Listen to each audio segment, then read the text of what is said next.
I'm delighted that so many people came, and he would be so happy to see all of you. Some faces I know and some I don't know. And I know everybody's saying, what happened?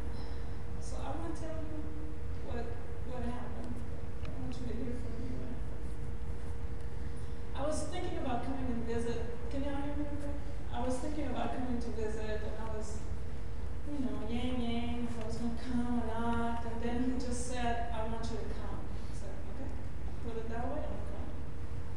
So I got my plane ticket, and I came, and then we got here, and he says, I want to go to the beach. And this between us was a thing. I live on the beach, and for me to come on vacation on the beach, it's another story. So we always go like that. And then I say, I want to go to Grand Isle. And then he says, no, but I want to go to Florida.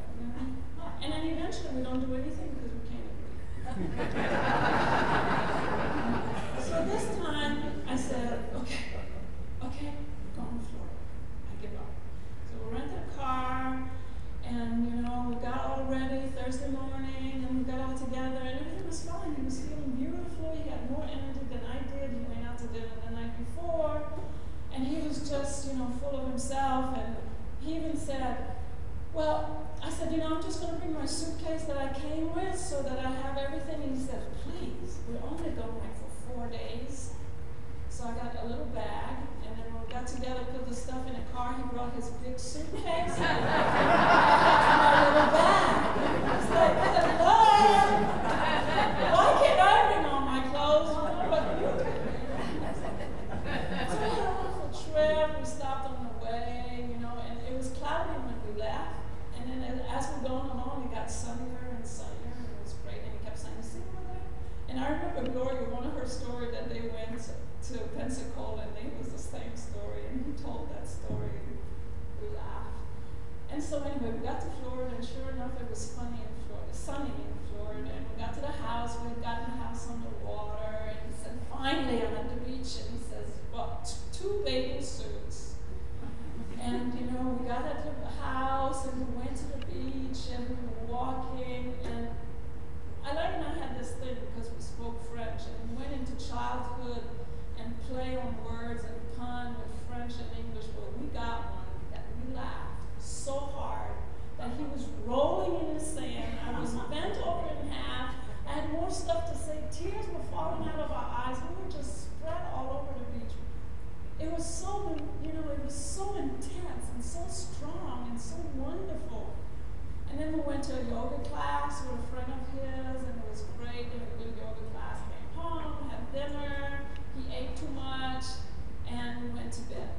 And at 5 o'clock in the morning, he woke me up, and he was throwing up, and he was having a lot of pain. And so, he said, don't worry, sister, it's just my gallbladder acting up on me. I'm going to be fine. It's going to be okay. So, we dealt the way he usually deals with it, and it got to be the afternoon, and he still wasn't better. And I said, let's go to the hospital. Let's just go. There's one close by. I had looked up on the map. I was ready to go. And he said, no, sister, I'm not going. This is going to pass. It's going to be okay. And he laid in the sun, and he was just trying to deal with it. And eventually we went to bed, and I said, if it gets worse during the night, call me, wake me up, and we'll just deal with it. We'll go. It's okay. And I would wake up during the night, and I would listen. There was no noise. And sometimes I would wake up, I'd listen, and I'd hear him go to the bathroom or something. So, but he never turned on the light. He never, did nothing. So at 5, I wake up. I'm on a 5 o'clock schedule. So I woke up, and I went in, and I saw him, and I said, that's it, Jack. Put his clothes on, and we're going to the hospital. And it was a fabulous hospital. The name of it was Sacred Heart. And you know that a few months ago, I guess it was, he got a Sacred Heart tattooed on his arm. This whole trip, this whole leading up, it's as if it was bigger than us. It was just bigger. It was just happened, like it just fell into place. I'm a nurse. So hospitals, I've been to a lot of them.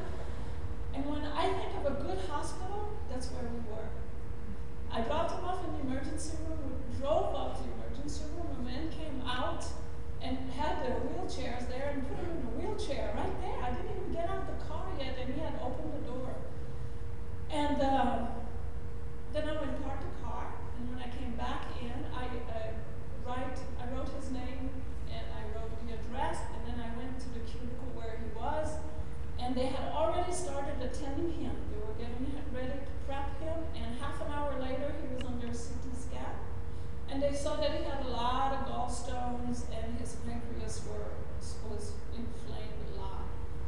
And then they started just taking care, you know, blood, drawing blood, doing labs, and doing everything, and dealing with his pain. They gave him a lot of morphine, and it just wasn't.